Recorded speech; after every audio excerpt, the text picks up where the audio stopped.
आगे बढ़ेंगे जहां पर देवभूमि उत्तराखंड से कुदरत के कहर की ऐसी तस्वीरें सामने आई जिन्होंने 2013 की भयावह यादों को फिर से ताजा कर दिया। सिर्फ 30 सेकंड के अंदर उत्तरकाशी के धराली की हरियाली पूरी तरह नेस्तनाबूद हो गई और अगर पीछे कुछ छोड़ गई अफरा तफरी के साथ बस लोगों की चीख और पुकार। रिपोर्ट आपको दिखाएंगे।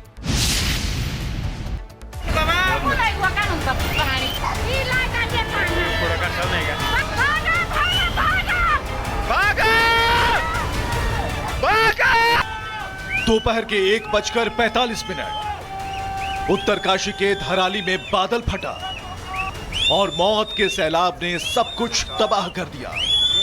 जिंदगी बचाने की जंग कुदरत के वार से हार गई। 30 सेकेंड में बादल फाड़ प्रहार से उत्तरकाशी के धराली की धरा गाद और मिट्टी से भर गई।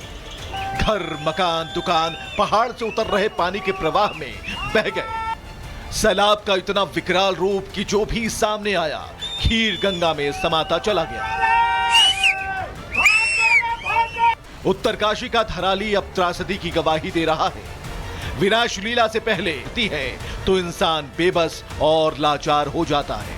कुछ मौत को हराने की आखिरी दौड़ लगा रहे थे, कुछ रेंग कर मलबे से पार पाने की जंग लड़ रहे थे, कुछ सीटियां बजाकर सैलाब से बचने के संकेत दे रहे थे। लेकिन जो प्रकृति को मंजूर था वही हुआ। तबाही के बाद इंसानी कोशिशें इस आपदा से फिलहाल एक और लड़ाई लड़ रही हैं। धराली बाजार अब बंजर बदरंग गाद का मैदान हो गया। जहां कभी सैलानी नदी के किनारों पर सुकून तलाशते थे, वहां अब लाशों को तलाशा जा रहा है। 25 से ज्यादा होटल और सैकड़ों की संख्या में घर सब के सब ऐसे बहे जैसे ताश के पत्ते। धराली के लोगों की चित्कार के आगे खीर गंगा की उफनती लहरों का शोर भारी पड़ गया और भारी पड़ गया इंसानी तकनीक पर प्रकृति का प्रकोप। कभी हरियाली की परिभाषा रही धराली अब विनाश और तबाही के मलबे में दफन हो चुका है। कभी प्राकृतिक सुंदरता का किनारा रहा धराली अब गाद की बंजर गोद में जा डूबा है। त्रासदी का तमगा ऐसा लगा कि कई सालों तक इंसानियत इसका मातम मनाएगी। बादल ऐसा फटा है कि सदियां गुजर जाएंगी, लेकिन जो जिंदा हैं वो मौत की गवाही देंगे। Bureau report, Republic. तो उत्तराखंड में त्रासदी का ऐसा तमगा लगा जो शायद हटने में कई साल लग जाएं और उत्तराखंड के इस उत्तरकाशी को पटरी पर आने में कई साल लग जाएंगे। आगे बढ़ेंगे और बात उत्तर प्रदेश की करेंगे जहां पर पहाड़ी इलाकों से इतर मैदानी इलाकों में भी बारिश का कहर जारी है। कई इलाकों में बाढ़ जैसे हालात हैं। कई शहरों में बाढ़ का पानी इस वक्त घर कर गया है। राहत बचाव का काम लगातार उत्तर प्रदेश के तकरीबन 18 से ज्यादा जिलों में जारी है। गंगा यमुना के किनारे वाले वो तमाम जिले, सरयू गोमती के किनारे वाले वो तमाम जिले नदियों के बढ़ते जलस्तर और लगातार हो रही बारिश से अब जूझते हुए नजर आ रहे हैं। उत्तर प्रदेश के कई गांव, और आप इन तस्वीरों में देखकर अंदाजा लगा सकते हैं कि इन इलाकों में इस वक्त हालात क्या हैं, स्थितियां कैसी हैं, चुनौतियां कैसी हैं। बाढ़ बारिश का कहर लगातार उत्तर प्रदेश के तमाम जिलों में इस वक्त जारी है।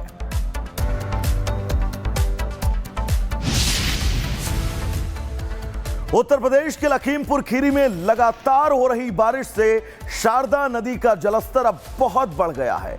सड़क से लेकर खेत खलिहानों तक सिर्फ और सिर्फ आपको पानी ही पानी नजर आएगा। पलिया में शारदा नदी अब उफान मार रही है। आपको बता दें कि पहाड़ों पर कई दिनों से भारी बारिश के बाद बनबसा बैराज से करीब 1 लाख क्यूसेक से ज्यादा पानी छोड़े जाने से शारदा नदी का जलस्तर अब खतरे के निशान को पार कर गया है, जिससे फसलें जलमग्न हो गई हैं। वहीं गांव की सड़कों से लेकर खेत खलिहान तक सब कुछ बस पानी ही पानी नजर आ रहा है। बाढ़ की हालात से इलाके के लोगों की नींद उड़ी है और वो जरूरी खाद्य सामग्री खरीद कर रखने में, उसको स्टोर करने में जुटे हुए हैं।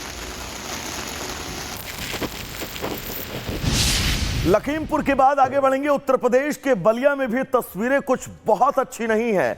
बलिया में गंगा नदी का जलस्तर अब खतरे के निशान को पार कर रहा है।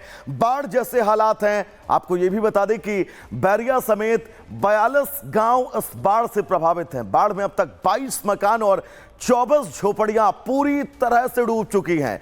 बाढ़ प्रभावित लोगों को अब राहत पहुंचाई जा रही है। बताया जा रहा है कि गंगा का जलस्तर 57.615 से बढ़कर 59.83 तक पहुंच गया है, जो अपने आप में बड़ी चुनौतियां पैदा कर रहा है। इस बीच खबर धर्मांतरण से जुड़ी। धर्मांतरण और हवाला मामले पर प्रवर्तन निदेशालय सख्त है। नीतू उर्फ नसरीन की रिमांड की तैयारी अब की जा रही है। नवीन की रिमांड के बाद ईडी नसरीन से भी पूछताछ करेगी। नवीन से ईडी फिलहाल पूछताछ कर रही है। छांगुर से प्रवर्तन निदेशालय पहले भी पूछताछ कर चुका है और अब नीतू उर्फ नसरीन को रिमांड पर लेने की तैयारी प्रवर्तन निदेशालय के अधिकारी करते हुए नजर आ रहे हैं।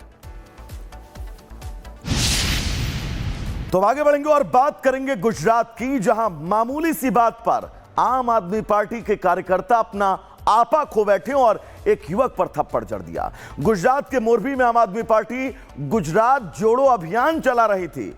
उसी वक्त मंच पर एक शख्स पहुंचता है और केजरीवाल से उसने सवाल पूछ लिया। उसके बाद क्या था आपके सामने है।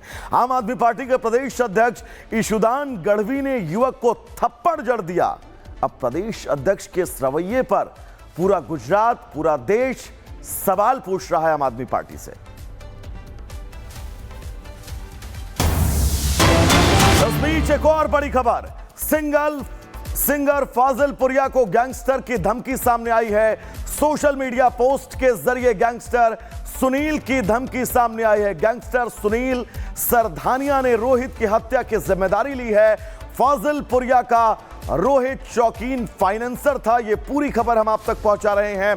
सिंगर फाजिल पुरिया को सोशल मीडिया पोस्ट के जरिए धमकी मिली है जान से मारने की। गैंगस्टर सुनील ने रोहित की हत्या की जिम्मेदारी भी सोशल मीडिया प्लेटफॉर्म पर आकर ली है। फाजिल पुरिया का फाइनेंसर था रोहित शौकीन, जिसकी हत्या की जिम्मेदारी ली, और अब फाजिल पुरिया को भी धमकी।